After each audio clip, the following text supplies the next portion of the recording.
อ๋อจบอันนี้เลยเหรอ มันเห็นบ้างไม่เห็นบ้างมัน ใช่ ถ้า มันไม่เห็น สมมติว่า พร้อมแล้วจะเข้าแล้ว มันโอเคหรือเปล่า ซิโบเน่ไหม โอเค อันนี้งั้นเดี๋ยวเอาโทรศัพท์อันนี้ก็ได้ เอาแขน ลองวันที่สอง เปิดแคนนอล ได้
15ครับแดง15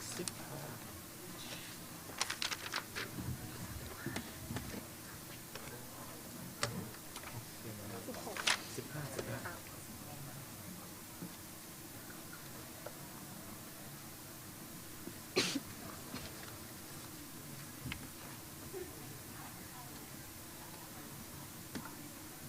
จะไอออนมีเลยก็ได้ไอออนมีนะไอออนมี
เ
Hello? Okay, that's good.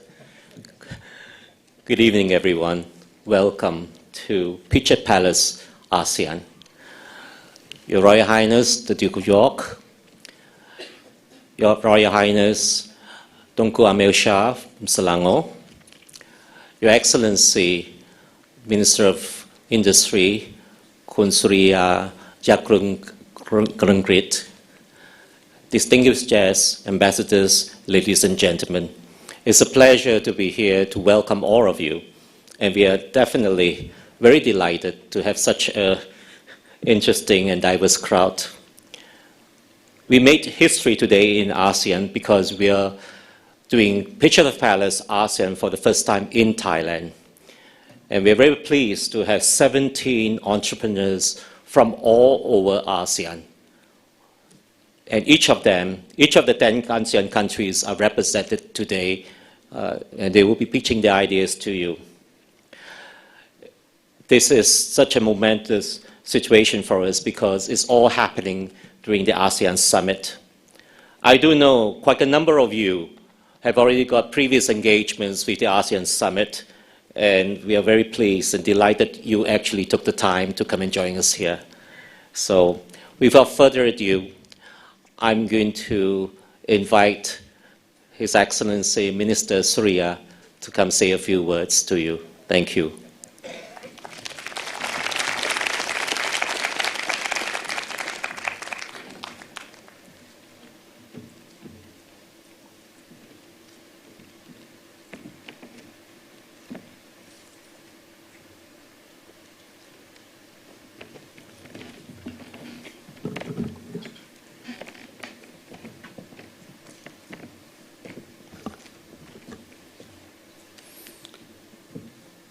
Your Royal Highness, Prince Andrew, Duke of York, on behalf of the Royal Thai government, I would like to request for this opportunity to extend our warmest welcome to Your Royal Highness to the Kingdom of Thailand.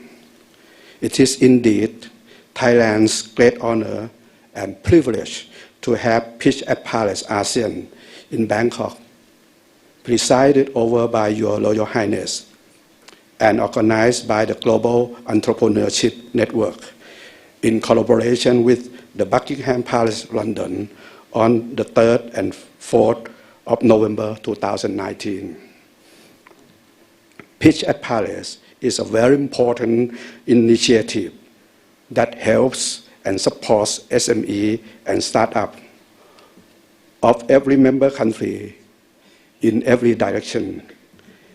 It generates business growth for startups, reduces the gap between the rich and the poor, and creates efficient network among all parties concerned. I wish to extend our highest appreciation to Your Royal Highness engagement with a broad range of organizations to facilitate growth of smaller entrepreneurial ventures and companies. With the same vision, Thailand also places great importance on SME and startup. We have initiated an innovative project called InnoSpace Thailand, which aims to bridge startup, investors, and enterprises locally and internationally. InnoSpace Thailand is currently one of the largest startup development platforms that involves public and private sector, including universities, research center, technology and innovation center, and financial institutions to support young entrepreneurs. We have cooperated and exchanged our experience with several countries such as Japan, Hong Kong, and Israel. We wish to extend collaboration with the United Kingdom, which is one of the most advanced countries in terms of startup development, and in particular with the remarkable initiative of Your Royal Highness. On behalf of the Royal Thai government, I would like to extend my best wishes to Pitch Palace ASEAN in Bangkok. I am certain that it will be a great success and a promising platform where a fruitful collaboration between the United Kingdom and the Kingdom of Thailand can develop. Please kindly accept, Your Royal Highness, the assurances of our highest consideration.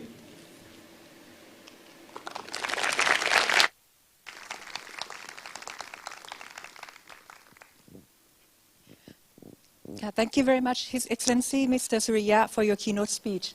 At this time, we would like to welcome His Royal Highness Duke of York, the founder of Pitch Palace program, to say a few words, please.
Your Highness, Minister, ladies and gentlemen, welcome to Pitch Palace ASEAN.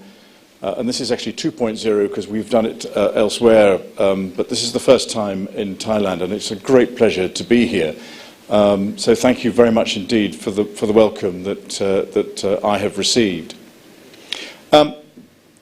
Pitch Palace is a network and a clan of now over 1,000 entrepreneurs that work together in order to help each other and expand their ideas and businesses around the world.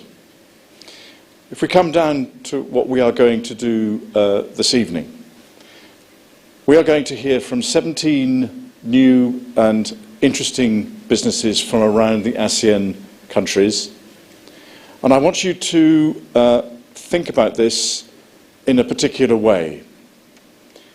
We are all in this room this evening in order to work together as a collaborative group to find ways where we can enhance the opportunities for these 17 businesses to grow.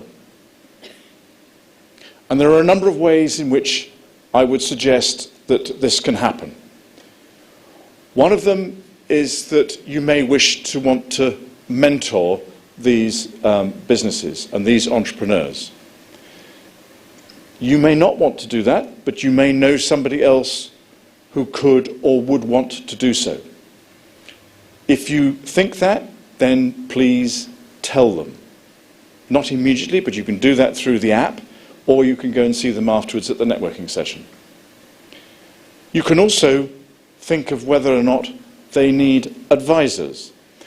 Now, advisors are what I would describe as slightly more professional people. So your bankers, your accountants, your management consultants, people that can help these businesses get their business processing correct.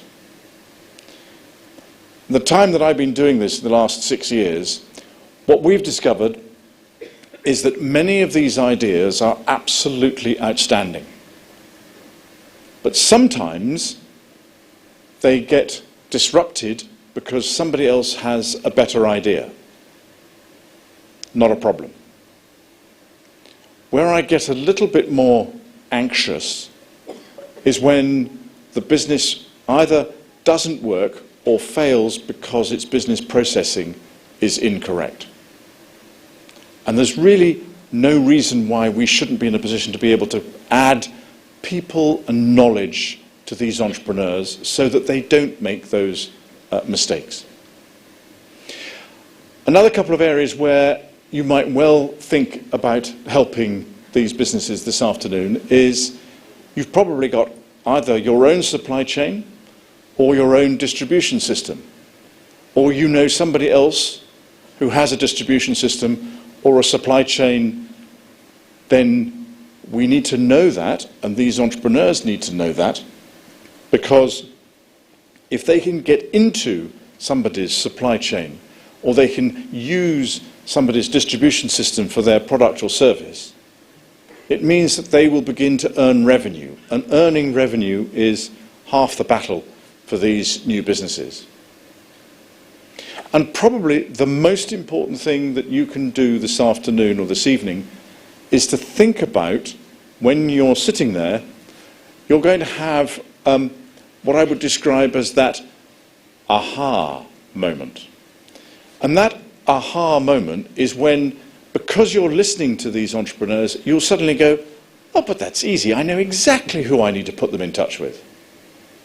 Make that connection for these people, because you have no idea the consequences, the positive consequences those connections make. It's a little bit like the butterfly beating its wings principle. If a butterfly beats its wings in one part of the world, you may find a gale somewhere else. The point being is that you just simply don't know what is going to come from that, and it just grows. So if you can make a connection for these businesses, again, please tell them. It'll make a huge difference. One other thing that is axiomatic with an event like this is that all these businesses will be looking for some form of investment. We aren't actually looking to have any of you make an instantaneous decision this evening about whether or not to invest. What we would like to see you do is, if you are interested in working with these businesses, is to start that conversation, because these entrepreneurs, you have to know something about the person that is behind the business. Very few of these businesses have got any track record that what I would describe as a conventional investment process would have any idea about. So you've got to think about it like that. So the investment thing is something that happens in the longer term. So,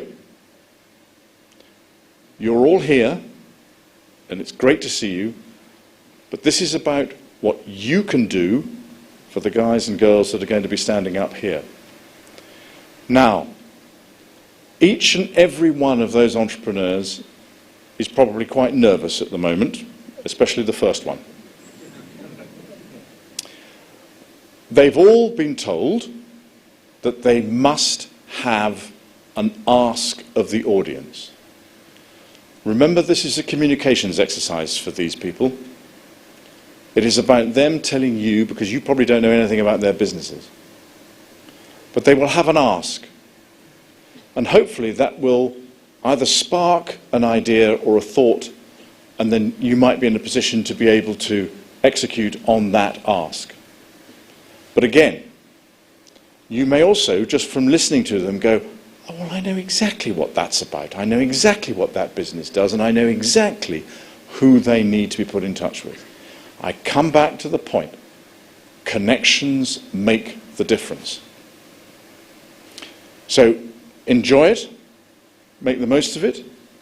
I saw these businesses and entrepreneurs yesterday. I was very impressed with them. I hope that you will be impressed with them.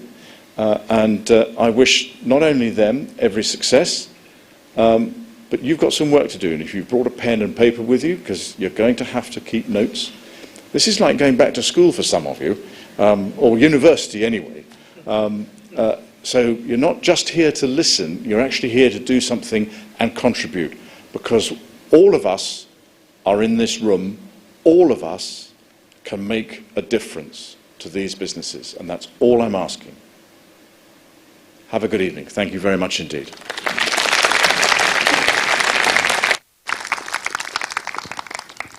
Thank you very much, Your Highness, Your Royal Highness, for your inspiration for all of us to actually support the entrepreneurs here. But before we actually hear from our entrepreneurs, we would like to invite Tan Sri Anthony Fernandez, the Group CEO of AirAsia Berhad, to deliver his thoughts, please.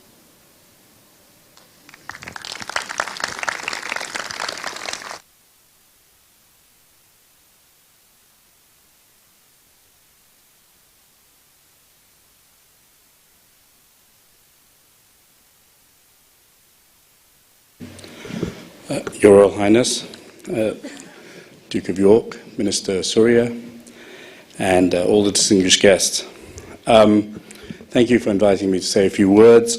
I didn't think I was going to speak after Your Highness, so I thought I was led off. Also, apologies for being a bit late. Not AirAsia's fault. But this is an enormous shopping complex, and I got a little bit lost. But I just want to say a few words. Firstly, I'm thrilled at being involved with the pitch. It's amazing how many entrepreneurs have come through this and how many I've seen and how many I've got involved with. And some have grown into huge companies, and I know there's a unicorn coming. I think pitch gives a huge, huge boost to these young entrepreneurs. And I know what it was like when I started AirAsia 18 years ago. I didn't have pitch, and no one really believed in what we wanted to do. In those 18 years, we've gone from 2 planes to now 275 planes, and I dare say there'll be many, many successful companies. I also want to just say a few words on the Duke, who I think puts in so much effort and so much passion into this. It is really not an easy task going around the world helping entrepreneurs, motivating them, and giving them tremendous amounts of support. And I really have seen the enormous hard work that he puts in to all these young entrepreneurs. And so, ladies and gentlemen, can you please give him a round of applause for the amazing efforts that he puts in. The Duke actually had got me involved in Formula One, which almost bankrupted me. But I still love him. And I also know how we got to know each other actually was his tremendous efforts in getting us to buy Rolls-Royce engines about 12 years ago when he was trade representative. Again, I think the UK are incredibly lucky to have such a fantastic ambassador who works so hard. Sometimes those amazing efforts are never recorded, but I, as someone who's seen both his amazing work at the pitch and his amazing work in promoting Britain. But really at pitch, I think he's excelled himself. And it's a thrill that it's not just English young companies he's helping, but companies from all over the world. Of course, ASEAN is incredibly dear to me, and I'm a huge believer in it. And I believe that if we all work together and these young entrepreneurs have a much larger market to go to than their own country, we have 700 million people. So pitch at a palace for ASEAN is incredibly important. So thank you very much for listening to me. You didn't have a choice. But more importantly, please fly on AirAsia from now on. Thank you very much, and good luck to all the emerging companies.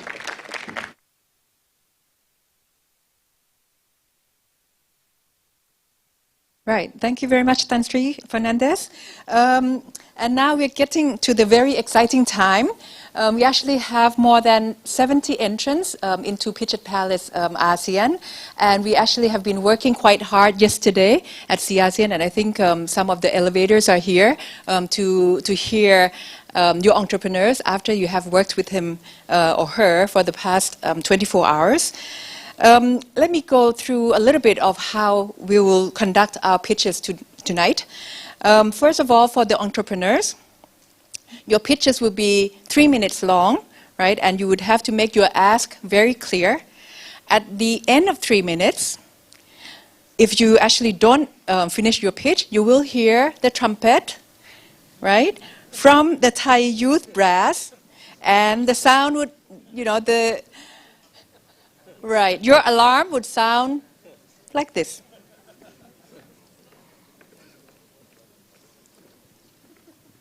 Okay, 3 minutes up. The trumpet, please.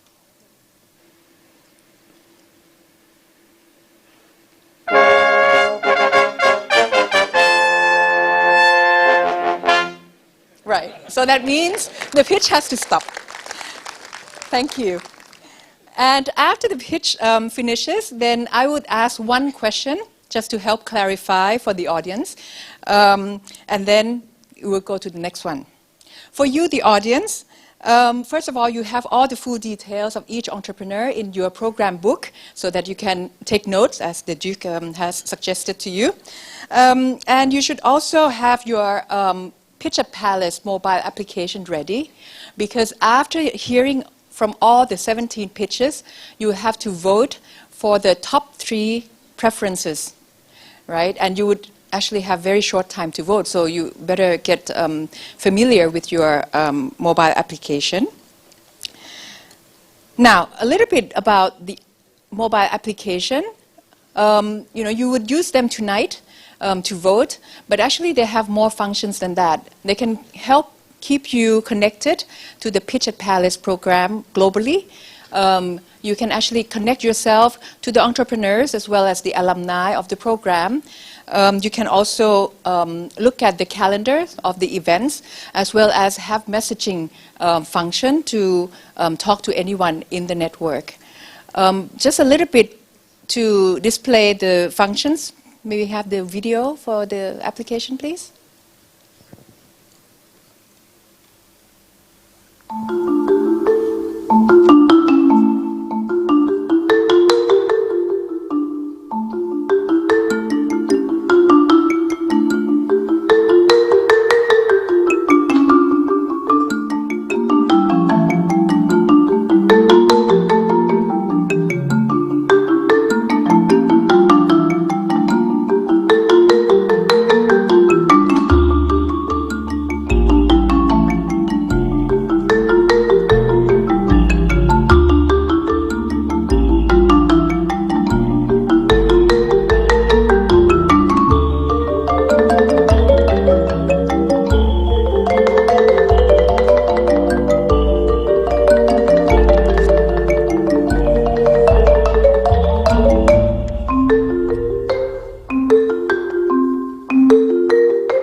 so I hope you have your app up and prepared to be taking notes.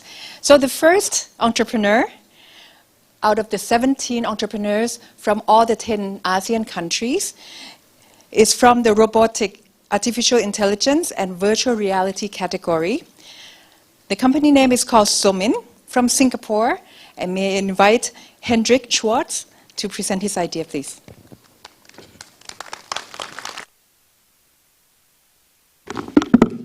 Good evening, everybody. My name is Hendrik Schwartz, and I'm the co-founder of Somin.ai from Singapore. We make social media advertising 30% more cost efficient. Can I show a show of hands who's on social media in this room? Who advertises on social media? Okay, quite a few.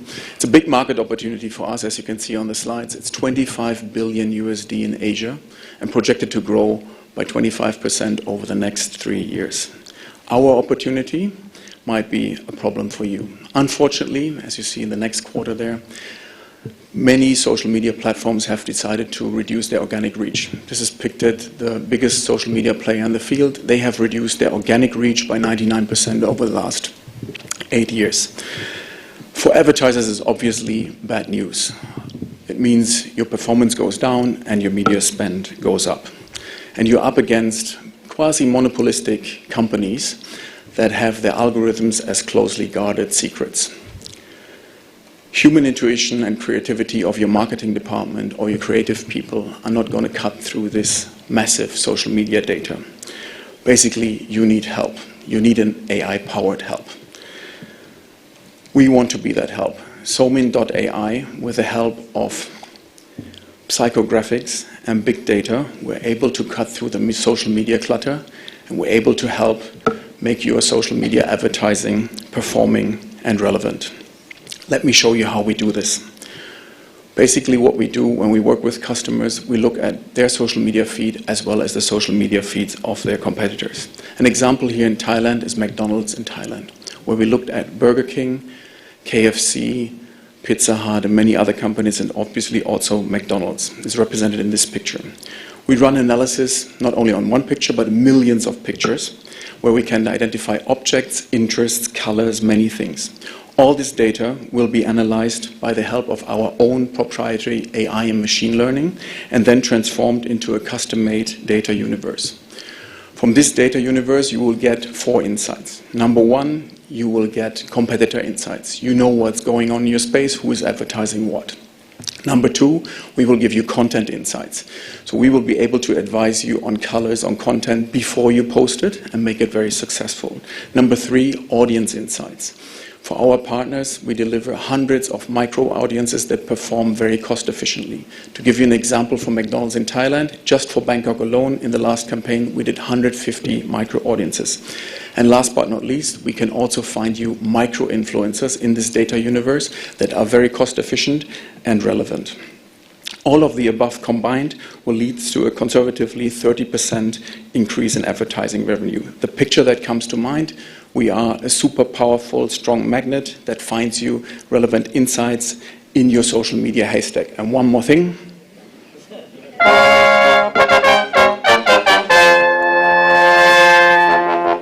Let Somin be the trumpet that blasts your message out into the social media world. Thank you very much.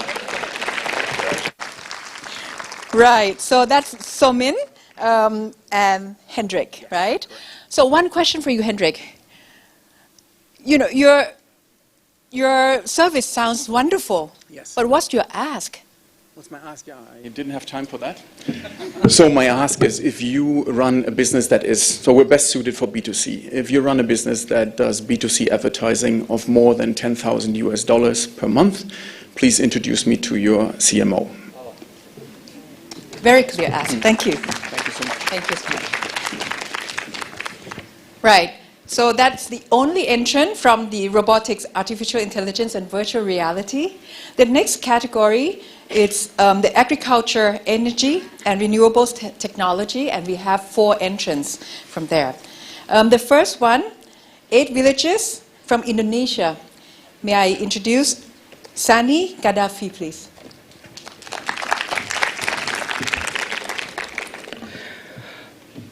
So agriculture has contributed 13% of the total GDP of Indonesia, but there are still 30% of the total population in Indonesia are smallholder farmers with low income earnings. This is because farmers are everywhere, they are very scattered, and there's no information that manage well.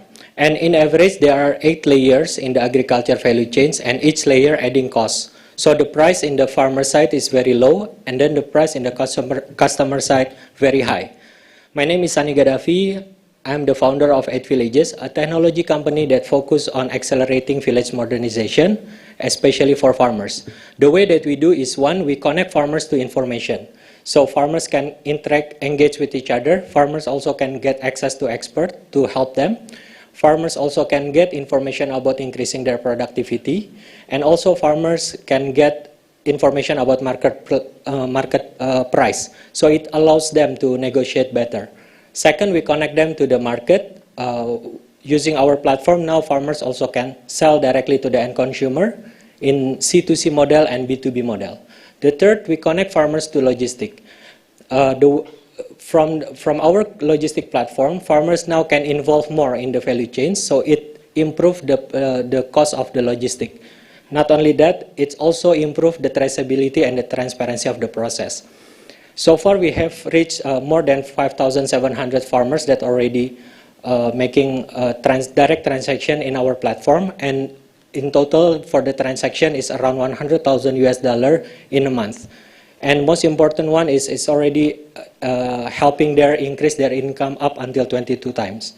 So the ask that we want is, one, beside the funding for us to grow and innovate more, so we can give more impact for farmers, we're also looking for partners that can help us to export farmers' product to the UK, like Tesco or Sainsbury. And not only that, it can help farmers get a much better revenue, and also can give the partner a more fresher product and also traceable product, as in the consumer are buying directly from the farmers in Indonesia. And the last one for Mr. Tony Fernandez, let's create a campaign called From Farm to Into the Sky, Becoming Reality. Thank you.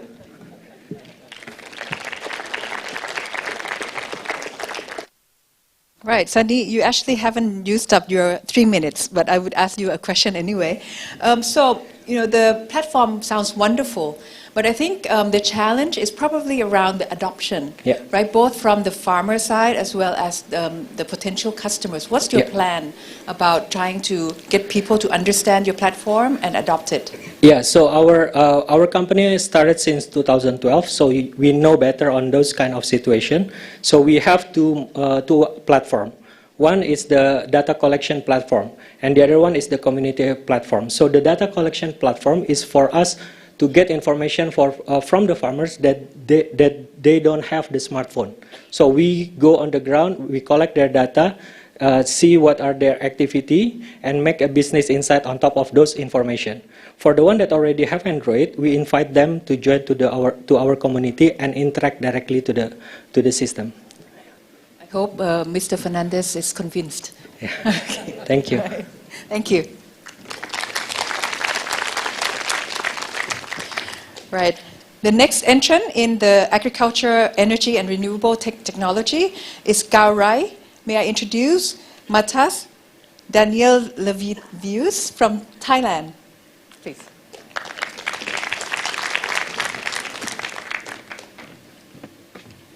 Hello, everyone. It's a big pleasure to be here today. My name is Matas, and I'm the CEO and a co-founder of Gao Rai. Gao Rai is an agri-tech platform connecting freelance drone pilots directly to the farmers. By 2050, we will have 10 billion people to feed. It means that our current agriculture and our systems needs to provide at least 50% more yield than we do right now. On top of that, we also have issues with climate change and rapid urbanization. No one wants to work in the field anymore, and we can't blame the people. You know, here in Southeast Asia, we have plus 40 degrees every day. And no one wants to walk with a backpack full of pesticides and chemicals while spraying it all around themselves and inhaling that as well. So that also leads to another issue, health issue. There are around 40,000 people each year in Thailand affected directly by the chemicals created diseases. So luckily, there is technology already available in the market. Here you can see a huge agricultural drone who can do the same job much faster, more efficiently, using less water, less pesticides, and in any way better than current manual labor. Yet, this technology is quite expensive, so small and medium-scale farmers would not be able to afford that themselves. That's why we created Gaurai platform, which would allow any type, size of farmer to reach out to the freelance drone pilot. In this way, farmer can also create his profile, and we would gather vital data that would help to improve farming in general. So with that data, we could provide extra services such as insurance and microfinance for small and medium-scale farmers. No one before had that data, so it's a huge opportunity for us. On the other side, we have pilots, which is an opportunity to create more Industry 4.0 jobs. Currently, pilots through our system could make up to $5,000 per month by spraying the field. So our mission is to improve overall farming and agriculture in Thailand and the region. And we plan to connect farmers directly to pilots, allowing us to empower families and farmers in all the rural areas. And we have an issue. Marketing for these people is quite complicated. Usually it's word of mouth, so it means that spread of the technology is quite slow. We need help. We need help to reach out to co-ops. We need to help to reach out to influencers who would help to spread the word about available technology in any way in rural areas. And that leads to our ask. We find one person who has been doing a great job here in Thailand. It's Her Grace Royal Princess Ubon Ratana and her organization B number 1.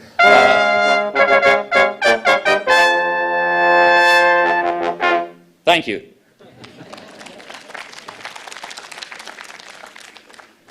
Right, Matas. So my question to you is around your experience in implementing this. Have you done any pilot test or any kind of campaign to actually launch this into reality?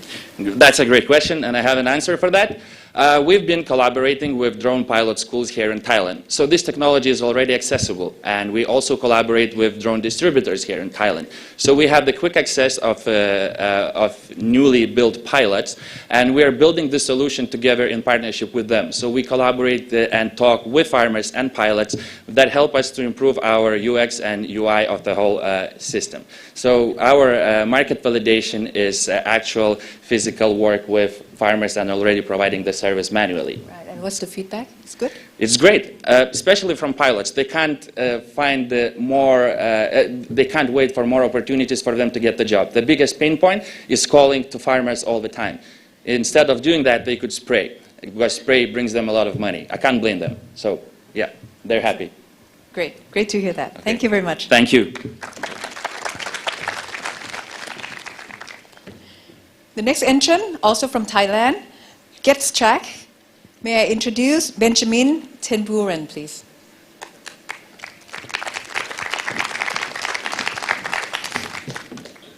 So, good evening, everyone. My name is Benjamin Tenburen, the co-founder of GuestTrack, an agricultural machinery sharing service. GuestTrack is an application that connects farmers that need to book machine with machine owners that has access capacity. Imagine Uber, but for service like plowing, planting, and harvesting. On one hand, we solve the problem of machinery for farmers. As you may know, Thailand is one of the world's leading rice exporter, valued up to $5.6 billion in 2019. But yet, Thai farmers still have struggling with minimal income. One of the reasons for this is access to machinery, as 90% of Thai farmers do not own any machine and relying on hired machine along with the driver.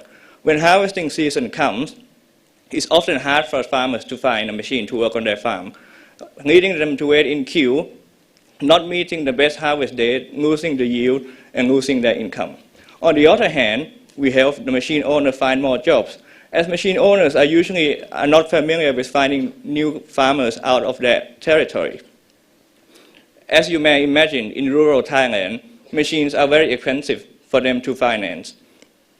So, in order to be able to pay the service debt, maximization of the machine they have is very important. Another problem we address is trustworthiness, as machine owners are reluctant to find new customers that they are unfamiliar with because they don't know if they can trust them to be paying for the job after the job is done. And sometimes if they trust the wrong people, they might not get paid at all. So GuestTrack works to solve this problem. We have two applications, one for farmers and one for machine owners. The farmers will book the request through the farmers app, and then we will send it to the machine owners app to see who is interested in the job and available for it. When the work is done, we would pay the machine owners within 24 hours with taking 10% of commission cut. After the machine owner got paid, the farmers will have a credit for up to 14 days to pay us back. So making it a very low risk for them to use our platform. But for us, we are talking with banks to support provisional credit for farmers. So you can see GuestTrack is solving the problem for both parties with a transparent standard pricing and a secure payment system. We are already working with 6,000 farmers in central and northeastern Thailand. But our goal is to help farmers across Thailand and hopefully ASEAN. We are also aiming to expand to other services that have a similar behavior. Of course, we are interested in funding opportunities, but for today, we would like to be connected to the Ministry of Agriculture to get our app to connect with the most farmers as we can and help to find the best machine they need. There is no better time than now to help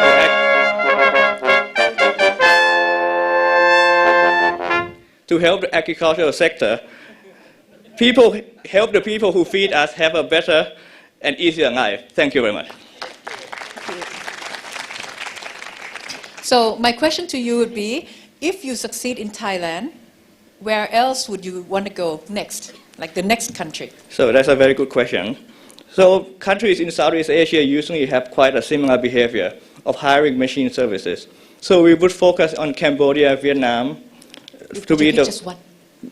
Cambodia to be the first target for us. Why would that be?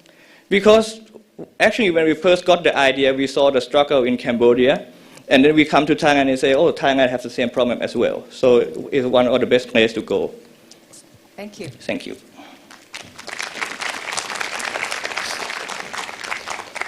And the last entrepreneur in the agriculture, energy, and renewable technology category is Camerio from Vietnam. May I introduce Tuku Tanaka, please?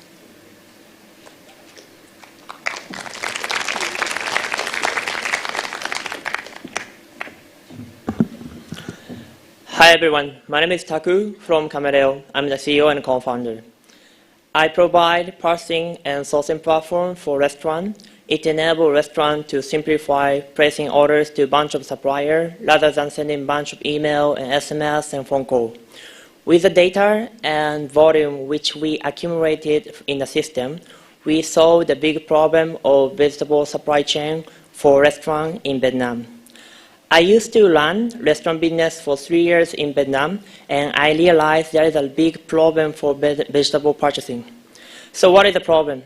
For restaurant side, restaurants usually see the price for vegetable changing every day. They don't know where the vegetable originally coming from. And the price is relatively expensive because they just buy from supermarket and web market, which is same as B2C channel. There is also a problem for farmers as well. Farmer doesn't know how much they have to farm and harvest, and their price they are setting is super cheap. So why it happened? So there are 3 middlemen between farmers and restaurant. Each player in supply chain do their own delivery, so it makes a lot of food loss. To cover food loss, they put a lot of margin. It makes at end the price for restaurant is 2 to 3 times compared to what farmers sell. So why restaurants just don't buy from the restaurant, from the farmer directly? Because each restaurant processing volume is pretty small, it's impossible for them to buy directly from farmers. That's why we started processing platform where we can accumulate a lot of data and processing volume, which enable us to talk to farmers for restaurants directly. With the tons of data we accumulated, we fix the price for a restaurant per month. Our business model is quite simple. We just buy a bunch of vegetables from farmers directly and sell to the restaurant. Restaurant orders through by our app, and we deliver it to their door. By skipping all the middlemen, we have lucrative profit margin, even though we put really competitive price for a restaurant, and also we increase income for the farmers. We increase our sales volume 10% plus every week on average at this moment, and we have more than 150 active restaurant customers right now. My big ask today is I would like to be connected with someone who really understands about vegetable supply chain and fresh supply chain in ASEAN. Thank you very much.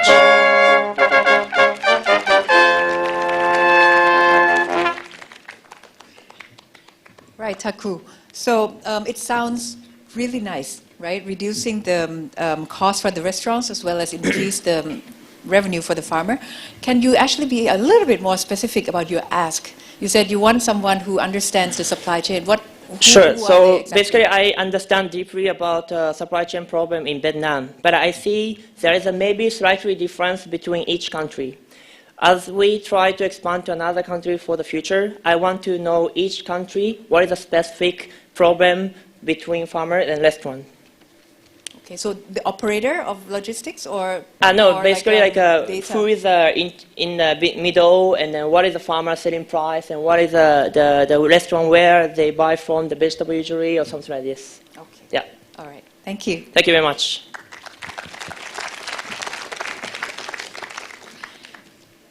The next category, we also just have one entrant, and this is the consumer and industrial IoT category.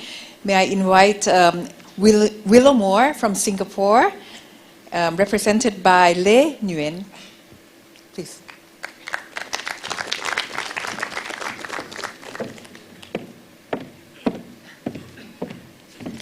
Good evening. Are we all doing okay? Great. Could I have a show of hands? How many of us are homeowners? Do you own a house? Great. So I want you to think about it. If you have 100 or 1,000 of properties, how would you manage your assets? How do you restrict that access to only trusted members? Great. 100 or 1,000 of sites are normal for businesses in industry like telecommunications, where they store very critical assets. We work with a lot of businesses like this to make sure that we can help them secure their asset. So just last month, I met with Joe and his team who oversee 1,000 of assets. He lost $2 million of USD from theft and vandalism. Yet he is not sure who's accountable. He doesn't know who has access to site, and especially who got the illegal duplicated keys. Now, this is not a problem this is not just a problem for telecommunications, but for any industry with distributed assets. So now using our solution, Joe and his team will be able to manage all the accesses in our solution online and real time. He will be able to manage the operations. He will be able to see who has the key, who accessed the site, why, at what time. All of this will be stored and analyzed in our solutions. How do we do that? We've switched all the mechanical logs with our smart logs, so then all the contractors and staff can request access using the mobile phone. And instantaneously, they will get what we call a virtual key. That means no more mechanical keys, no more duplications, therefore minimize the risk of unauthorized access. Not just that, In the future, we'll have more gateways and sensors. That means every remote site will have more data such as temperature, humidity, and temper alerts. So you can just sit in one office and you will know exactly what's going on. You can see there on the map, that's our deployment. We've been deploying our solution in Indonesia, Thailand, Singapore, and the Philippines. There are thousands of them out there. My name is Lei, and I represent Willowmore, a Singapore company that we want to digitalize all the traditional accesses for enterprises. So here's our ask. If you manage thousands, hundreds of sites, or you know anyone who does, I want to be in contact with them. If you also invest in B2B, and you see the pains in managing and monitoring all the distributed assets, I want to be in contact with you. Thank you.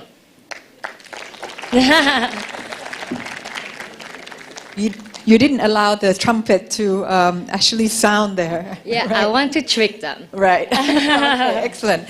Have you actually have any customer already? Yes, we deploy in Singapore, Thailand, the Philippines, and Indonesia. Right. Yeah. And they are the multi-sites Yes. type of enterprise? Yes, so the industry like telecommunications, cash in transit, sorry. We also saw a lot of demands in banking, oil and gas. Basically, any industry with distributed assets, they face the same problem to manage, the right person to go to the site. Excellent. Thank you. Thank you very much.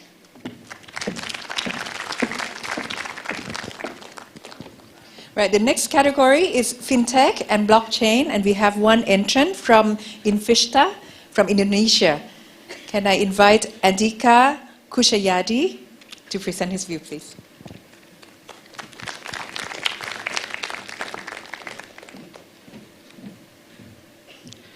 Hi, good evening everyone. My name is Andika.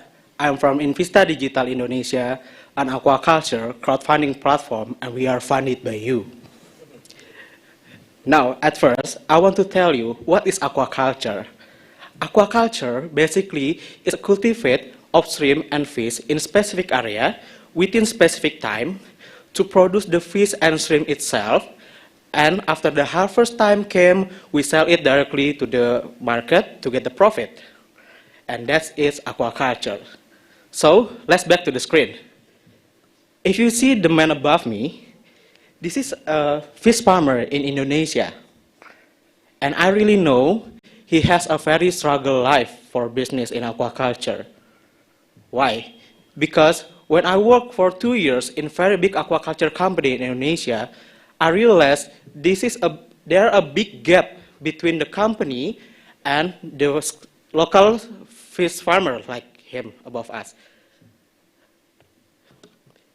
The gap is the company is becoming rich with aquaculture business because they have enough capital, they have enough land to start aquaculture business. In the other side, the local fish farmer, he doesn't have enough capital, he doesn't have enough land to start an aquaculture business. So, to solve the problem, we create Invista. So, Invista is the platform who connecting the fish farmer, the landowner, and the people who want to invest in our project. And we give you an online experience of aquaculture. And when the harvest time came, we sell our fish and our shrimp to the market to get the profit, and we share our profit to the fish farmer, to the landowner, and also to the people who was invest before.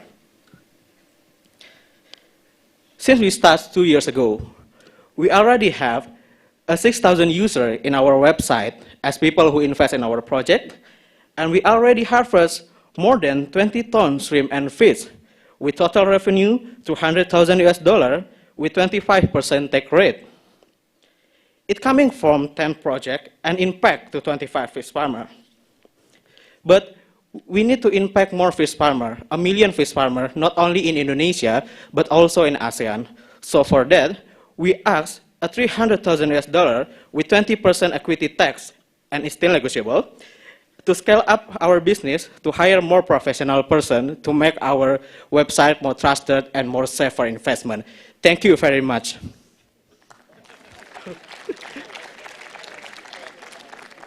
Sorry, trumpetman. Right. I think the next entrepreneur should allow the trumpeter to do their job a little bit. You're too precise. So, if I would be interested in investing in Infishta, can you tell me what would be the expected return? Because I'm an investor, I invest in stock market and all that, right? And so, how would you compete with other investment choices? What would be your return? Okay, so we offer in our website, in every project, we offer more than 25 return on investment, and we can compete to the other competitor for investment because in Indonesia, the aquaculture is a very competitive business, and many people who want to join in this business. So I think that's a 25% return, that's what you yes, 25% return. Wow, okay, so maybe you find investors in here. I hope. Excellent, thank you. Thank you very much. Okay, the next category is it's a large one. It's the business and consumer products and services. We have 9 entrepreneurs who enter in this category. May I introduce the first one, DataQ from Singapore, presented by Kun Ann Pichetapong.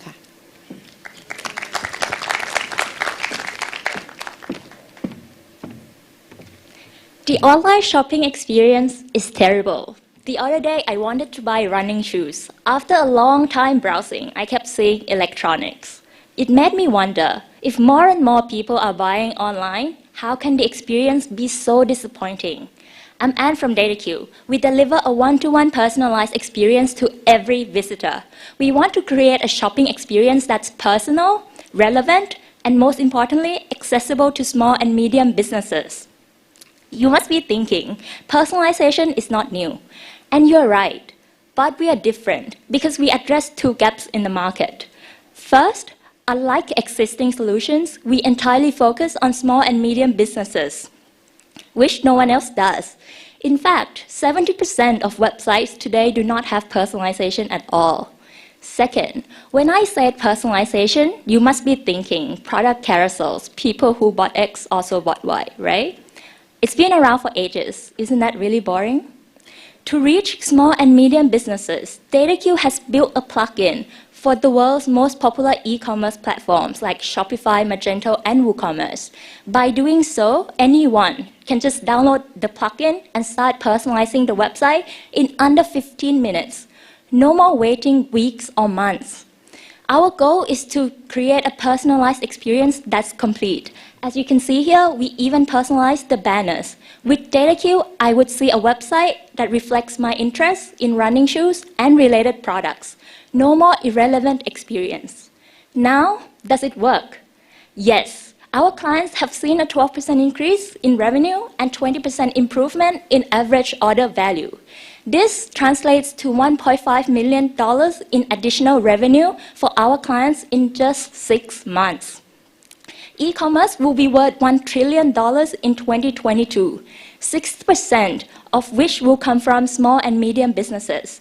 They are the true backbone of our global commerce, and DataQ helps ensure that the success of global commerce is in the hands of many, not a few. That's why our pricing is fair. We charge a 2% commission only if we drive additional revenue for you.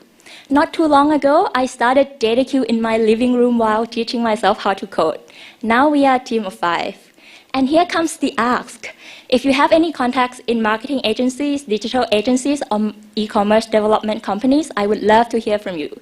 TCC Technology, if you are in the audience, I would love to meet you. And with that, ladies and gentlemen, His Royal Highness, His Excellency, it's been a pleasure. Once again, I'm Anne, and this is DataQ. And can I end my pitch with the trumpets, please? Okay, that didn't work, but again, thank you.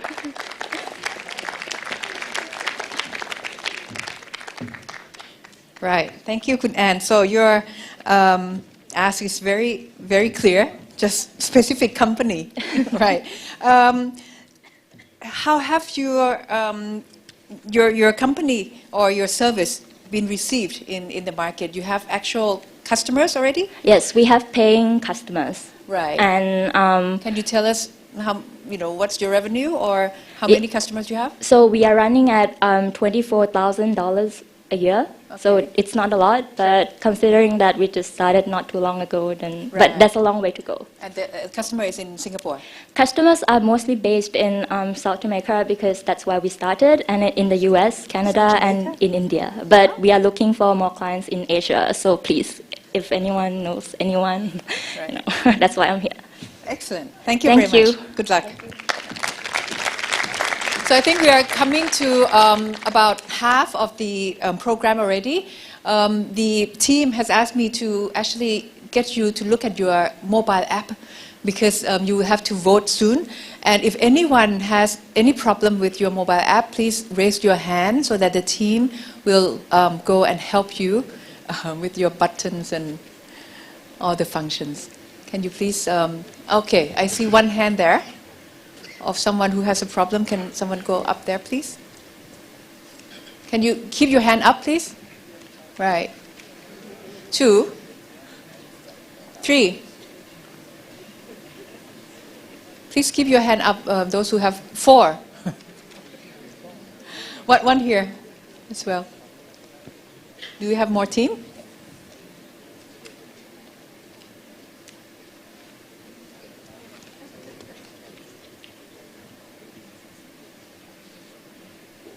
Pitch Palace team, you have more people? There's one person there as well.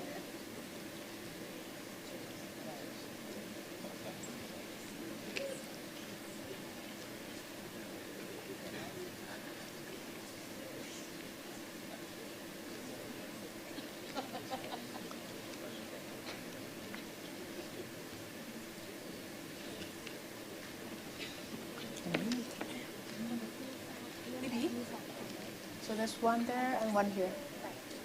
Sure. Yeah, okay. Right, okay. So while we're taking care of the app, I would like to remind you, please, that you will have 3 choices to vote after you hear all the 17 entrepreneurs. And you will probably need to do that rather quickly because I think we would have about 3 to 5 minutes for you. So please remember the names so that you can vote correctly. Also, beyond the votes that we get from here, we also would have the award for the People's Choice, and those are the votes that have been collected throughout the period since the application, and the vote there has already been closed since the beginning of the session. Right. For the person who actually win in this round, he or she would get to go to the UK and present his or her pitch at St. James Palace, if I remember correctly, on the 11th of December. Right. There's also one person here who has the issue with the app, and one person there as well, please. Right. Right. So we go on with the next entrepreneur. Yeah. Right. So the next, right. The second entrant in the business and consumer products and services is Fly Spaces from the Philippines. And for that, I would like to introduce Peter Northcott, please.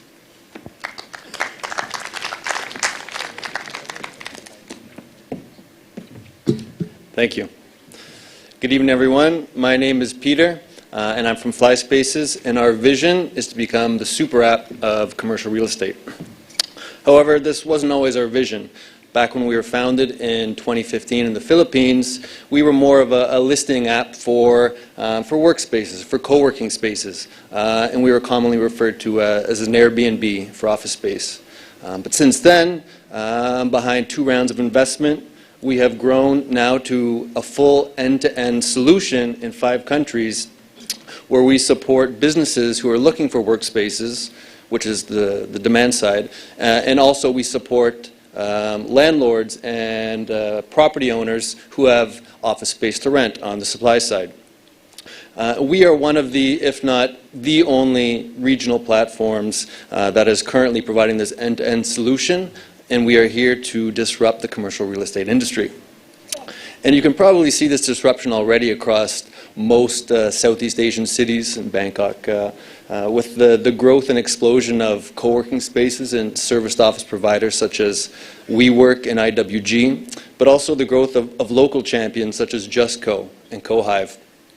And these currently represent only a small portion of the totable leasable office space at only about 3%, but this is set to grow 10x to represent a market, addressable market of $30 billion in the next 10 years. And FlySpaces is partnered with over 1,000 of these space operators. And 9 out of 10 of these operators are actually on the smaller side, not on the big scale. And we actually have a partnership team in all 5 countries on the ground that is providing support and value to these smaller space operators, since they don't have access to the necessary knowledge, to the technology, and to the marketing to help them thrive. So we help them compete in markets where they wouldn't have that opportunity necessarily. And we're doing the same thing on conventional office space. So these are the smaller units under 500 square meters, which may not be touched by the traditional brokers because they're simply too small. So there's lack of supply coming to the market. And because of that, then you don't have visibility to potential tenants. There's a lack of transparency in the market. So people that may need that space, it's not there.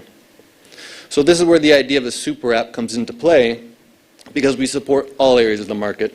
We support increased supply, where we bring underserved supply to the market, but also on the demand side, we bring transparency where there wasn't before. And most of you in this room have probably seen the big sums of money being invested into co-working, into physical operators, hundreds of millions, sometimes billions of dollars. But there's ways to be involved in this market which doesn't necessarily carry the risk of being exposed with physical assets.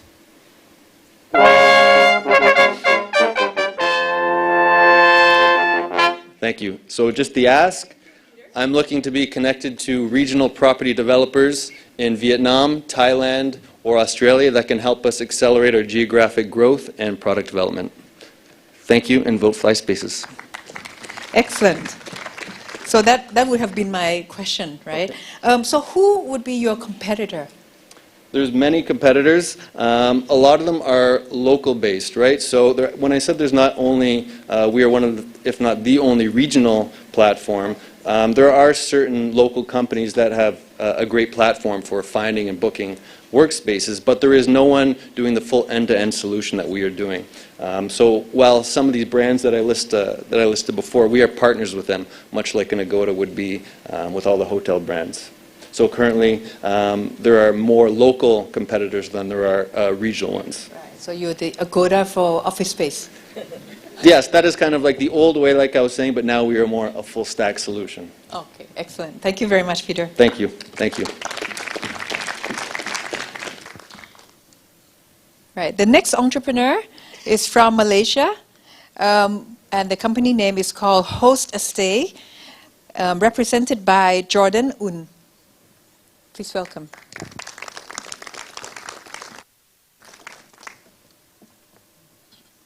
Good evening, everyone. I'm Jordan from Host a Stay. We founded our company just 2 years back in 2017. Within a short span of time, we have API integrated with Airbnb, Agoda, Booking.com, Expedia, and Ctrip. In Southeast Asia, we are the first company that has short stay insurance. Okay, we protect the guests, the host, and also your property from unwanted damages, theft, and we are working exclusively with Tune Protect. So why did we start this company? 3 reasons. The first thing, we want to generate better return for property investor. Why? Because I was a property investor myself. I bought a house. I couldn't generate the rent or sell the property at the price that I want. Putting on Airbnb, within the first month, I generate double the return. So, and it is very, very, very tiring because I need to clean the house, I need to pass the key, there's a lot of work to do. And I go online and couldn't find any platform that can help me to do that. In Southeast Asia, there are tons of it in the European country, and we see the opportunity, we founded Host a Stay. Secondly, the ASEAN travel industry has changed. 10 years ago, travel is for the rich because flying is very expensive. Thanks to Tan Sri Tony Fernandez, everyone can fly, right? And because of this, my mom last year traveled more than 200 days within a year, okay? And when you travel, if you're traveling in a group of 8 people, you need 4 hotel rooms, okay? And if you have the same price with a free living room, would you choose a short stay? Okay, so we are carrying home to guests, right? Then the third thing, Airbnb within ASEAN has grown 100%, is doubling every single year for the last 4 years. This has created a huge issue. For example, there is a lot of break-ins, there is tax losses, and a lot of different community issues. So the third thing that we created this platform is responsible tourism. We want to reduce price wars, we want to create a regulatory platform, a guideline, and a community for this new industry. So what is Host a Stay? If you look at the triangle there, we are the blue triangle. We are not the OTAs, we are not the property investor, and we are helping the property investor to generate better returns. We are helping the guests that you have a better stay. We are helping also the third party, for example, the cleaners, the insurance, renovation, and so forth. Right, so we generate all these data channels into our platform. We just launched our system this year, March, almost 6 months ago. And we have more than 7 million USD transactions through our platform with 2,000 paid customers. So what is our ask? We hope to have connection to the Ministry of Tourism within the ASEAN country, and we hope to bring better quality into ASEAN because Airbnb short stay is here. Basically 10 years ago, 20 years ago, I was in England. Bed and breakfast has been around. Airbnb is not a new industry. Thank you very much. I'm Jordan from Host a Stay.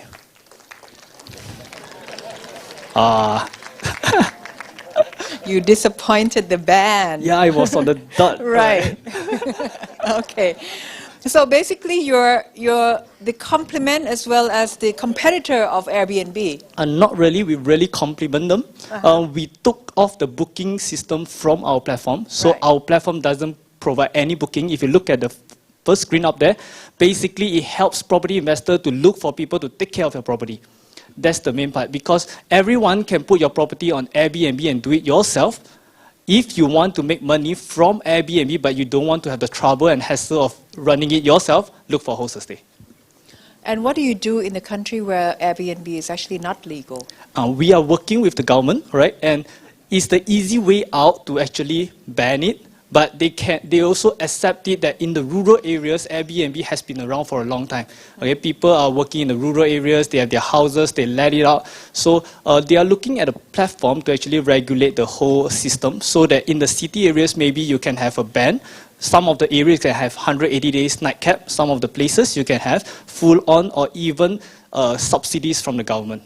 So we are working with the Malaysian government on this. Oh, excellent. Thank you. Thank you very much. Thank you, Jordan. Please vote for Host a Stay. Okay. Next entrant, Impact Explorer Cambodia, from Cambodia. May I invite Jitka Markova.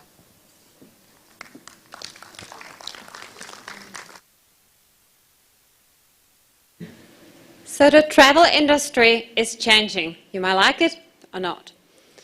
We are slowly waking up to the realities of global warming, the impact of tourism on the environment, the issues of over-tourism and the impact of that on local communities.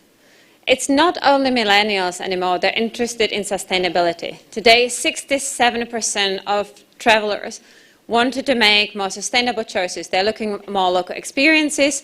They want to know that what they do is connected to communities, the local culture, the local environment. And you might ask me, why am I telling you that? Why is it important? Why would you be interested? It's a big business. There is a lot of money to be made. Companies like TripAdvisor, Booking.com, Airbnb are trying to enter this market with their local experiences. However, they're a bit struggling because their approach, one size fits all, doesn't really work here. My name is Jitka and I'm co-founder of Impact Explorer. We bring online local experiences with impact, and by doing so we offer more sustainable choices for visitors. But at the same time, we improve lives of poor rural communities. So you wonder, how does this work? So meet the Tapan tribe in northeast of Cambodia. They're some of the poorest people in the country. they have low employment, they have low literacy levels, but they have been able to organize themselves to provide homestays and village tours for international visitors. Prior to working with Impact Explorers, they have no access to market. There was no way to book these experiences. Today, 20 families generate income through tourism. And part of the booking fee goes to community fund. And the villages themselves decide how the money is being used. So in this village, the most underprivileged children are supported to go to school through the community, through the trust paying for their education, paying for their books and uniforms. Impact Explorer is a marketplace that's changing the face of tourism. It's easy to use. You go online, you search, you check reviews, and do instant booking. It changes the life of communities, but it also brings amazing experiences to international visitors, once-in-a-lifetime experiences people have. We've been, over the last 8 months, working with 45 communities in Cambodia, and they together now offer over 100 impactful local experiences. We are in the process of onboarding our first communities in Laos and Myanmar, and we hope to grow it regionally. Our average booking at the moment is $45. However, yesterday, preparing this pitch, we had our first order, a single order, of $500. And we can see that we're really confident this trend will continue. My ask today is, I would like to get connected with writer, travel journalists, and travel enthusiasts who are really interested.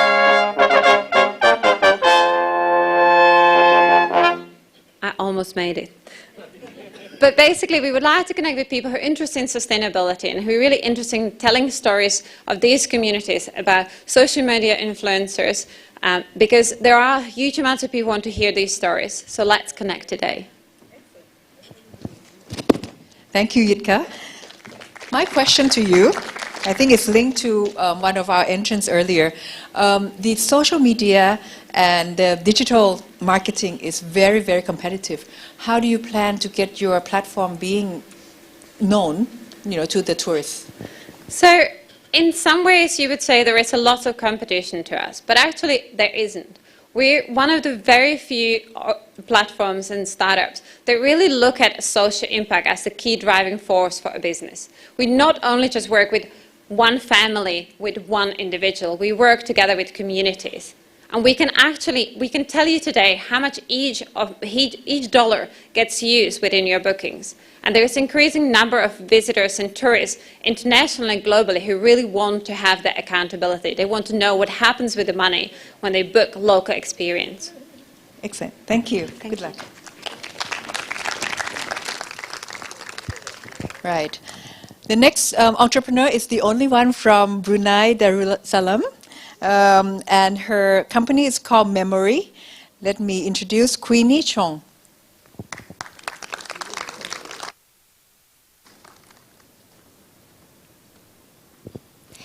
Hi. I would like to start by telling you this. There are two certainties in life. One is taxes, and another one is death. Unfortunately, we don't talk about this topic as much as we should. Without communications and understanding, it can be very stressful and lonely experience for the dying persons and their loved ones. This journey begins with the passing of my grandparents. During the wake, there is a dispute over funeral arrangements and distribution of wealth. As a result, we are not only losing our loved ones, we are also losing unity in the family. I know I'm not the only one facing this. After delving into the problem, we discovered that more than 60% of the people in the UK without a will. In ASEAN, of course, the figures are even higher, about 80%. In my country, Brunei, even worse, 98%. On top of that, we also have unclaimed money. But how about unclaimed insurance policy and assets? I'm Queenie, the CEO of Memory. We aim to disrupt the bereavement industry by providing accessible and affordable legacy planning solutions. We don't to want to ensure that people leave their better legacy behind. We have other platforms that actually create conversation about end-of-life planning, and we offer online will writing and also storage of will and funeral e-commerce. So our targeted markets is about 15 million of people in Brunei, Singapore, and Malaysia without a will, but our total market is 1.65 million of people in Asia. We have already signed an MOU with funeral directors, insurance companies, and also lawyers to educate and cross-sell to generate leads. In memory, we also have a very diverse backgrounds of team. Myself have 10 years of experience in funeral industry, and 3 of us are certified will planners. 2 of us have exited company before, but one thing we have in common is we all recently lost our loved ones. So I'm asking today to connect to life insurance companies, funeral directors, and also family lawyers in Southeast Asia, as well as the Commonwealth countries. It's never too early to start planning.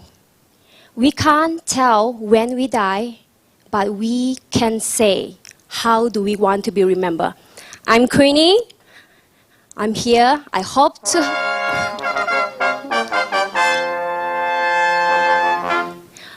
to plan your legacy with you. Thank you.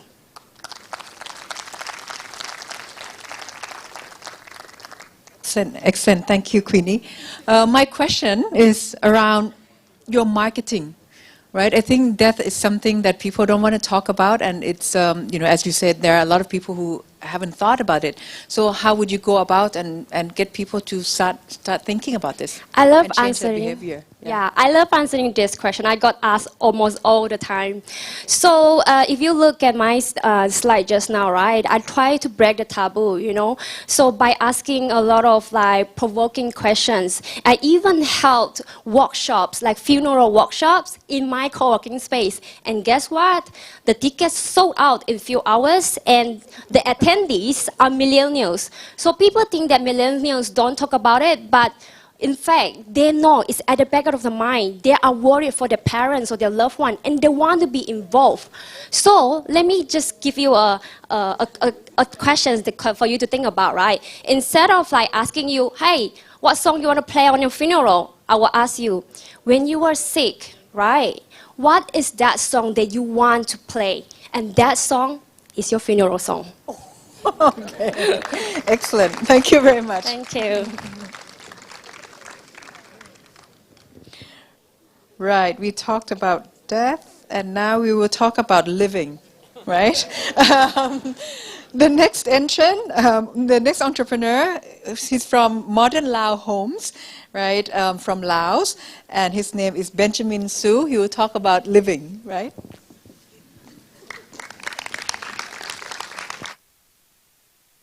Well, that was quite an introduction. Good evening, Modern Lao Homes, proudly representing Laos. I'd like to start by using a real-life example of Noi. See, Noi is a fresh graduate from Vientiane, which is the capital of Laos. She got a job working as an office staff in a firm and gets about $500 a month. The rent for a basic studio apartment in Laos, on average, can range anywhere from $200 to $500 a month. And because rent is so expensive, her parents suggested that she lives with them forever. Now, this sounds funny, but in truth, this is the reality for young people in Laos and for some 380 million young people under the age of 35 living in ASEAN.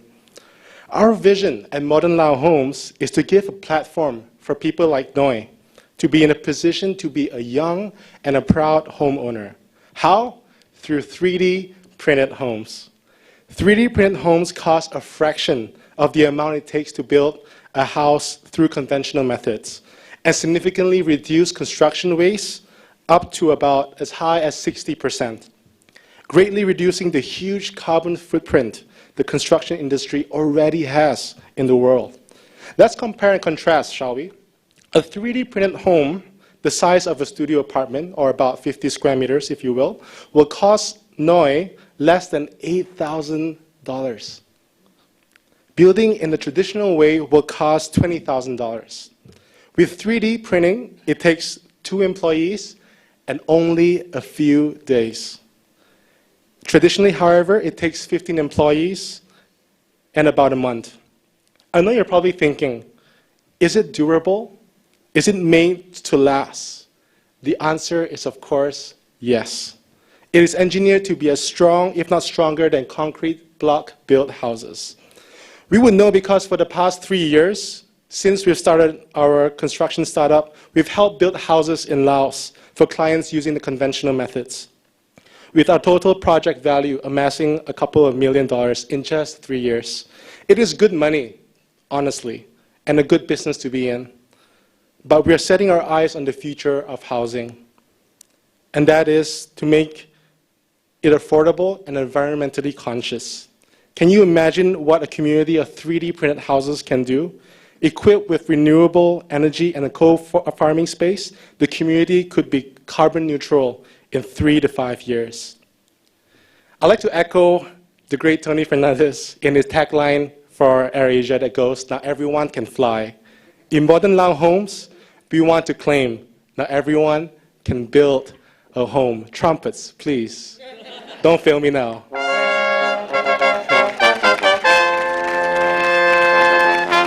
That's satisfying for you, right, to hear the trumpet? Yes, okay, excellent. So one question for you. How big can your 3D printing or 3D printed home be? Can it be a multi-story apartment, or it's only single home, small? At the current moment, the technology is still bleeding edge. It's still being discovered, it's still breaking frontiers. And at the moment, the highest it can build is 2-story, which arguably is because of building materials and things like that. Which leads me to also my ask, which I'm not being able to. So my ask, here's my ask. We'd like to meet the future-minded founders of real estate developers in ASEAN, such as Sunway Group Malaysia. I love what they're doing, and also cement manufacturers like SCG and YTL to revolutionize building materials like concrete to make it even more sustainable and environmentally friendly for the future of housing. Yes. Excellent. Yeah, thank you. Thank you so much. Right, we have 3 more in the category of business and consumer products. The next one is Maikuya from the Philippines. Let me introduce Shahab Shabibi.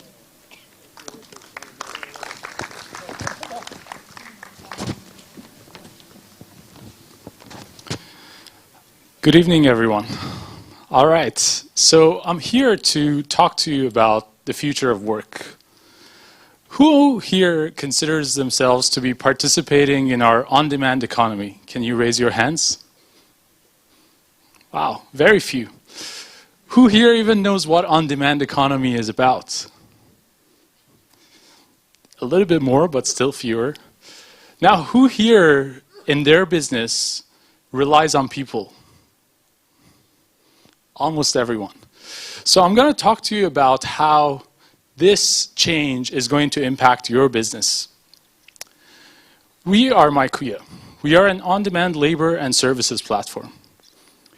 By 2055, 60% of the world's workforce is expected to be on demand.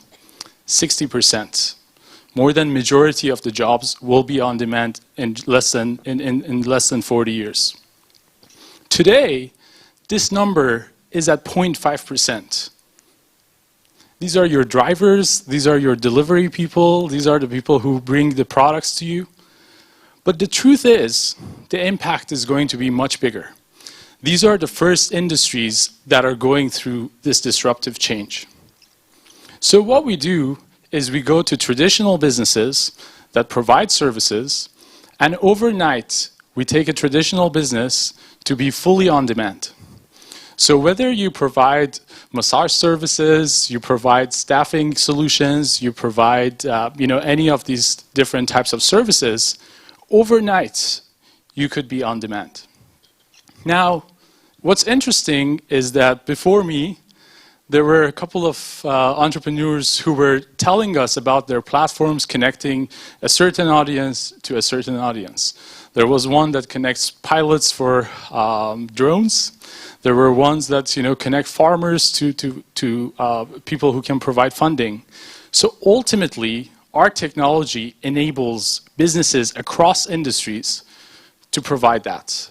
Because we saw no matter what industry is it about, whether it's ride sharing, whether it's logistics, ultimately the technology that's needed is very much the same. You need to connect supply to demand. You need to connect people to what they want. People expect businesses to be on demand. But it doesn't make sense to have so many apps on your phone. So our theory is one app to rule them all. And all companies that provide solutions can go and provide their services on our platform. This is what MyKorea is about. We are in the Philippines, and our goal is to create 1 million jobs there. We chose Philippines because it's a labor economy, but we believe the change is going to be global. And this is what we are going to prepare ourselves for.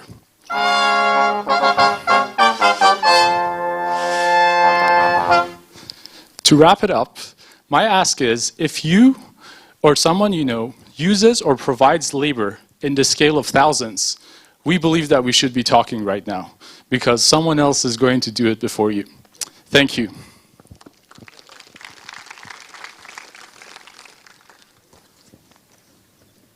Excellent.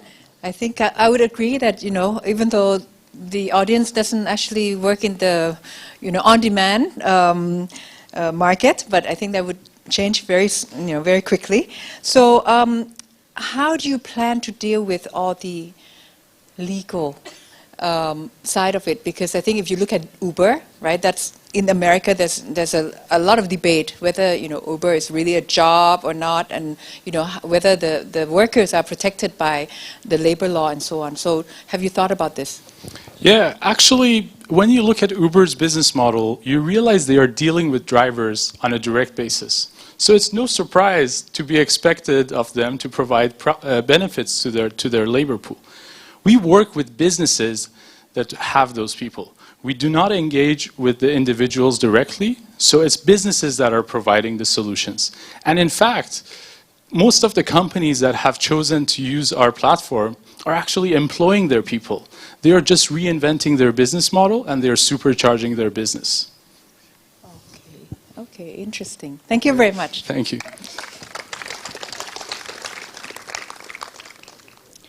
Right. The next entrepreneur is called Recyclo from Myanmar. May I invite Oka Pyomung, please?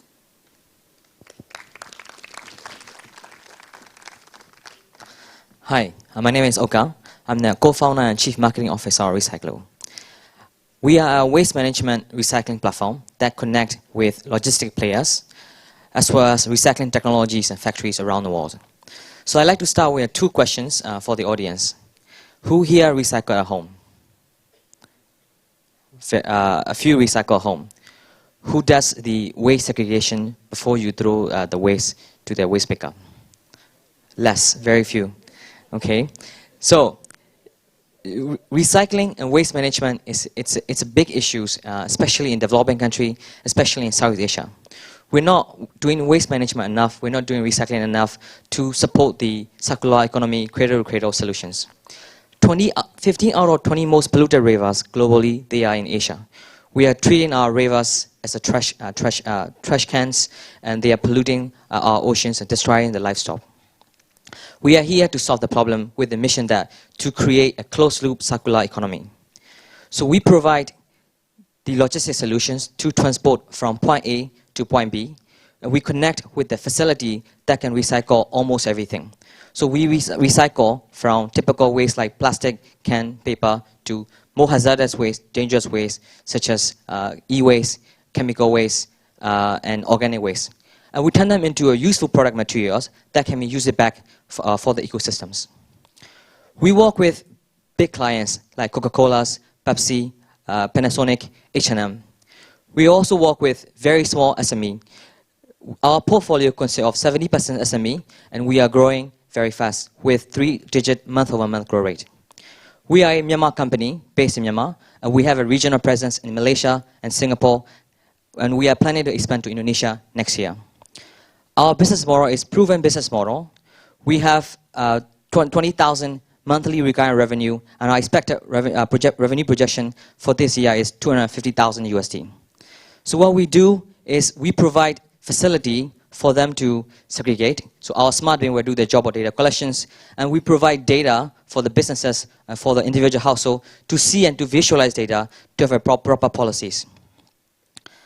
So I'm now asking the audience for a team of legal, financial, technical advisor to help us to expand our company and business in Southeast Asia. Southeast Asia needs your help. Even in Thailand has less than 20% of recycling rate. Even in the developed country, you have less than 50% of the of the waste are recycled. We can change that. We need your help to do that.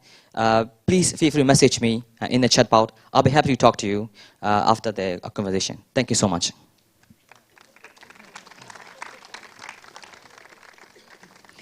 Thank you, Oka. Very interesting topic. May I actually ask you to say your ask again very clearly? Because I think they're a little bit, really talking about, writing me on the chat box and so on. But if one thing you would like to ask in this audience, what would that be? In Malaysia, in Myanmar, in Singapore, we work with big key client account. All the company, big business clients, they need a financial auditor. So we are your sustainability data auditor. So if you are a big company in Thailand, in Southeast Asia, we can help to reduce your carbon footprint. We can also be your sustainability auditor, and we can actually make that happen for integrated sustainability reporting together with the annual report. Right. So your help is to become your customer. Yes. Right. Okay. Excellent. Thank you.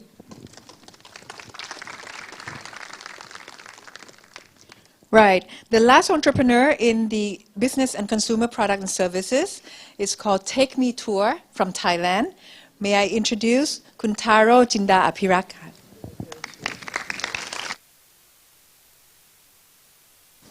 Sawasdee krab.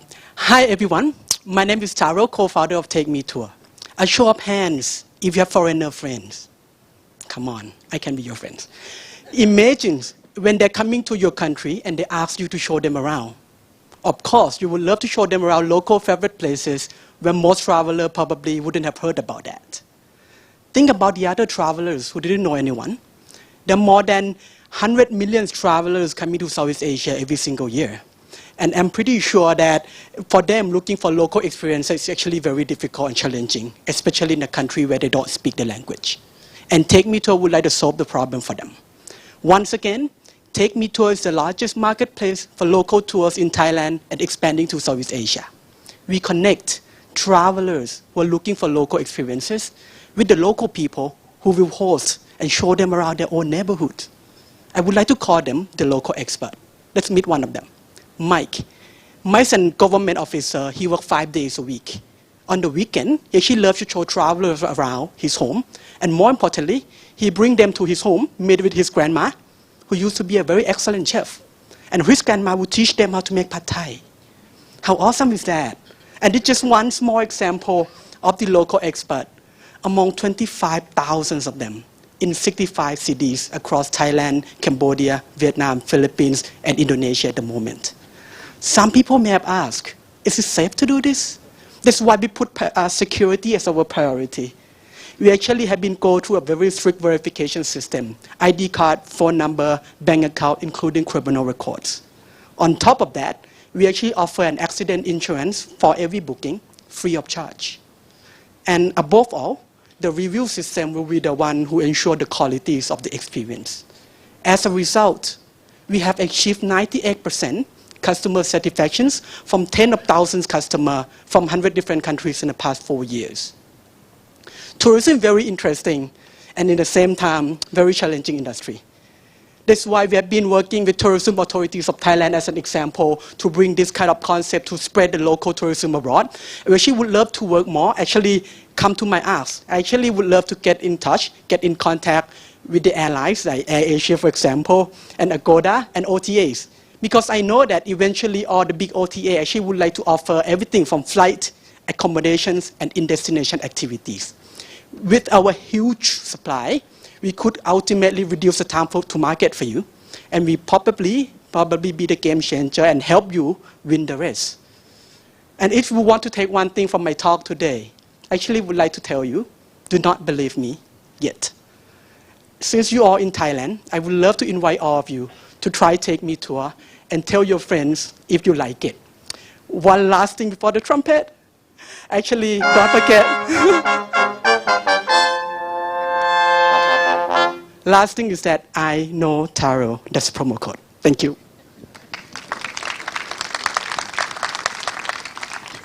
Excellent, Kuntaro. So you said you've been around for 4 years now, right? What is your current coverage, and also what's your target in the next few years?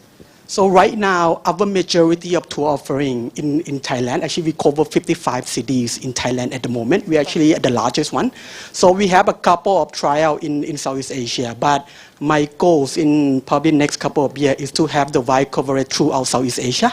And we really believe that through local experiences, we can change the way people travel. Hope everyone join me. Thank you. Thank you. Excellent, thank you.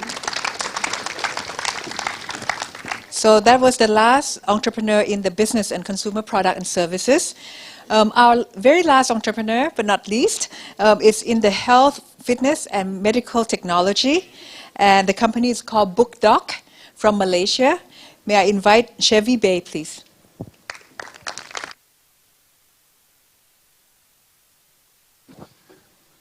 Good evening, ladies and gentlemen. So I want to share with you guys how I founded a company.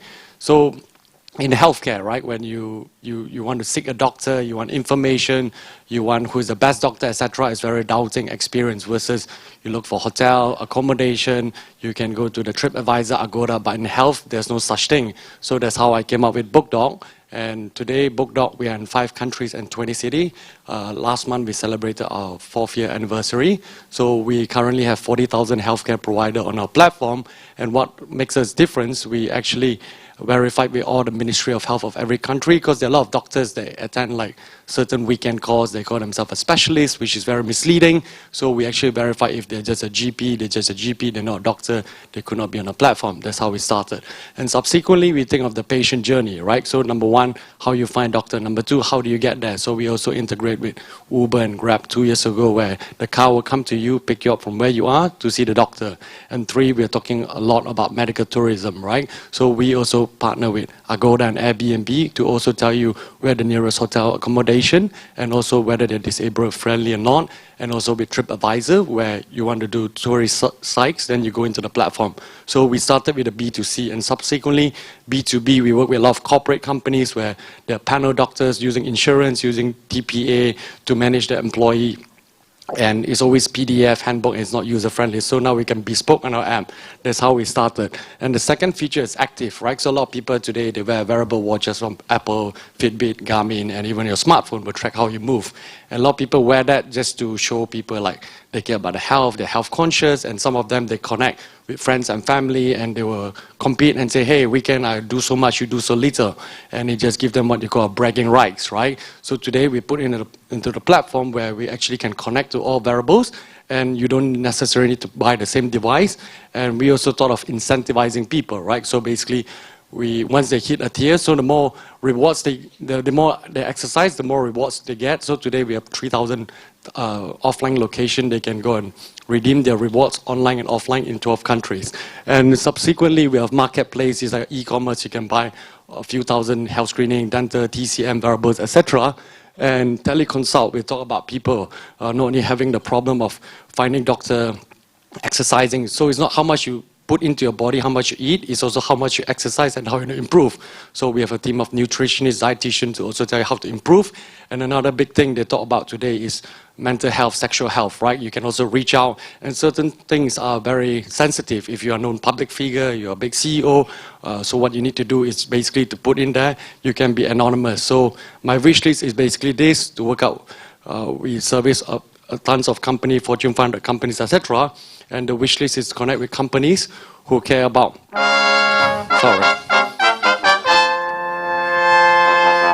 got it. So basically to connect with companies who are interested to reduce healthcare costs, digitize the whole health process, and improve productivity of staff. Thank you. Thank you, Chevy. Just one question. What is your business model? How do you make money? Is it a membership base or what is it? Because you actually offer a lot of services. So the B2C is free, the B2B, that's how we monetize, so managing the employee well-being, cost, monitoring, etc.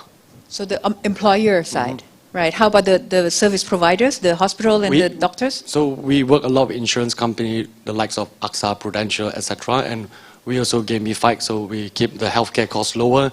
They make more profit because they pay out less claim because if the policyholders are more healthy, right? Okay, so you charge the companies. Okay, excellent. Thank you very much. Thank you. So that's the end of our 17 pitches. And now we are entering the very important time, which is the voting time for you. So please get on to your mobile app, right? And think about your top 3 entrepreneurs that you have heard tonight. And you will have only about 3 minutes to do so. So before we do that, may I see the hands of the people who still have issues with your mobile app, please? And the team will go and help you solve that. So we see 2 people there. Okay. 1 more. You as well. 4. Here. 2 in front. Yeah. Right. Okay. So we can start voting now? Okay. But we would have a little bit more than 3 minutes, is that right?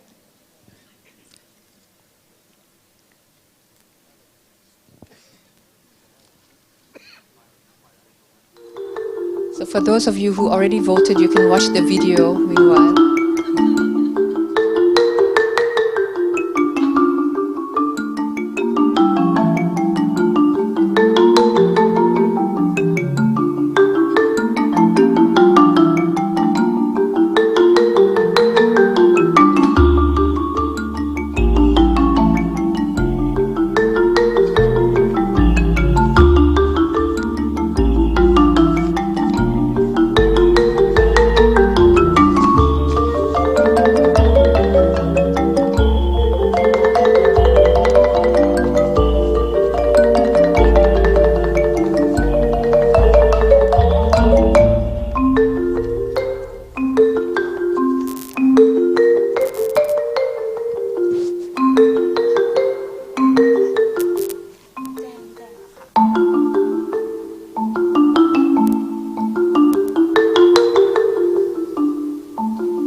So your time for voting is up.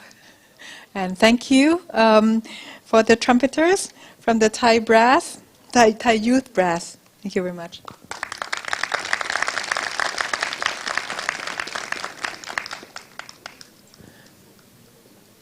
I think His Royal Highness is still working out the results.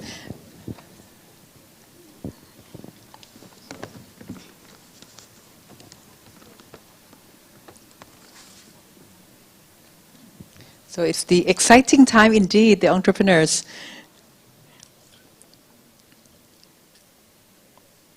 So first of all, thank you very much for the audience for having voted and given all your full attention. I saw a lot of note-taking, and people were really, trying to work out their mobile app to really send in their answers. So that's great to see. And as we said, beyond the winning, we would love to actually get all your support to help the entrepreneurs here in any way you can before one of them would go to the UK. So I think now we have the results ready.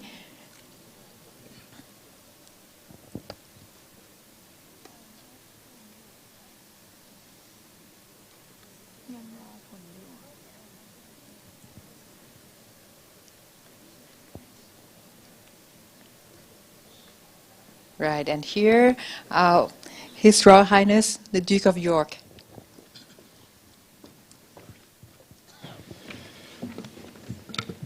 The great thing about being a founder is you can change the rules as you like them. I'm not a judge, as you may well realise, but I have to say that I would just like to first of all pay a huge debt of thanks to our entrepreneurs who have done the most outstanding performance this afternoon or this evening. I saw them yesterday, and the improvement from what they performed yesterday to today is like day and night. So I would just like to say thank you very, very much indeed to all of you for the amount of time. I would also like to thank not only our audience for what you have contributed this evening, but also for what you will contribute in the networking session, but also to say that we can't put these events on and do the things that we do without a huge team of people who are incredibly well versed in how to put these events on. So thank you to not only my pitch team, but also to the Gen team, who have been outstanding, and it's a pleasure to work with you, so thank you very much indeed, Steve.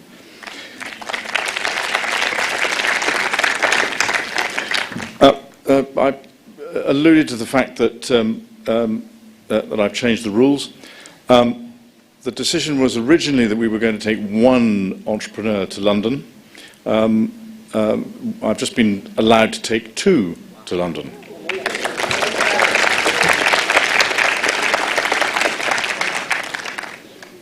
So what we've got here is that, as you're probably aware, we have a People's Choice Award, which is use of the internet and social media to vote for them. I'm afraid to say that So Min didn't actually win the People's Choice Award, which I was expecting them to do. However, the People's Choice Award for ASEAN 2.0 is Host to Stay, so congratulations to Host to Stay.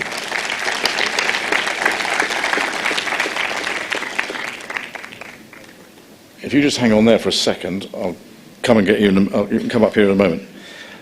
In third place, a very honourable third place is Modern Lao Homes.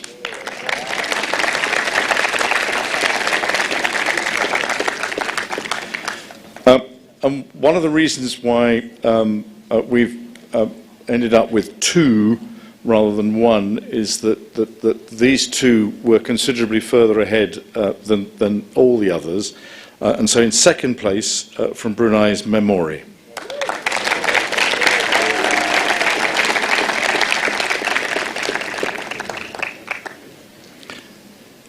And our winner this evening is Take Me Tour.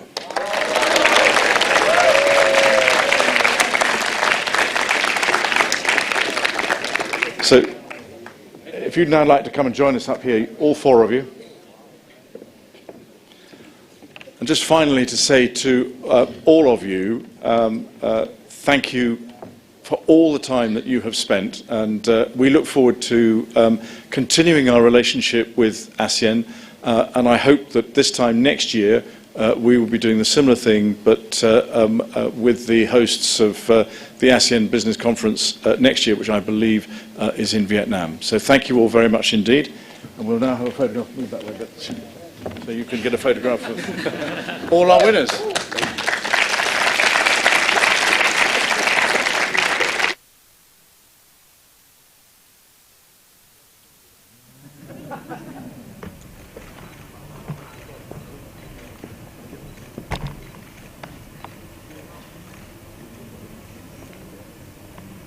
I think we'll work out where the press corps are, right?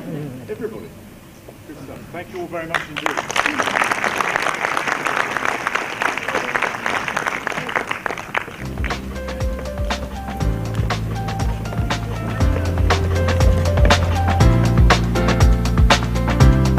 Your Highness. And actually at this time, before all of us go out, may I invite Kun Thapana Sirivattanapakdi, Group CEO of the Thai Beverage Group, to give the bouquets to the winners before we all go up later to the 8th floor for the networking reception. May I invite the two winners who would go to the UK, Memory and Take Me Tour.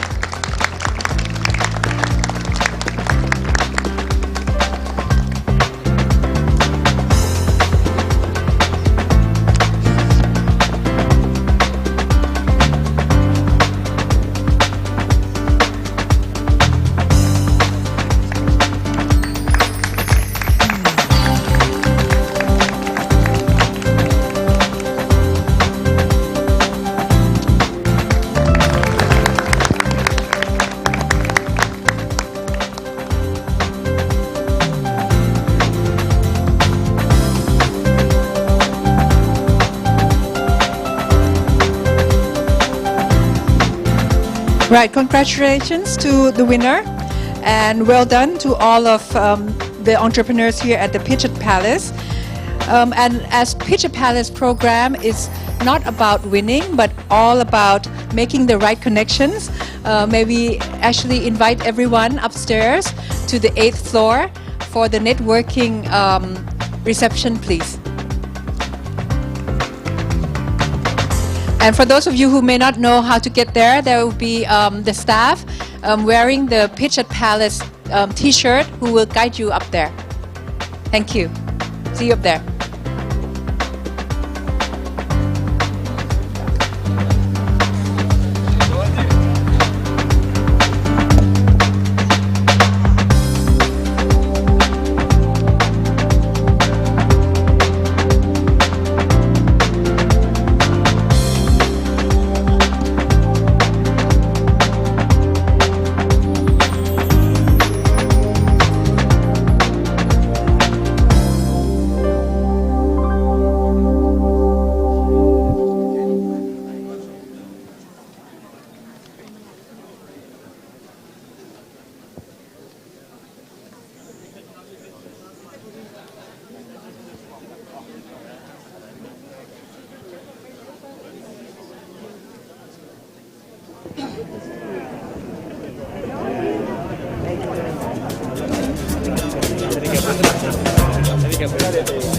Thank you.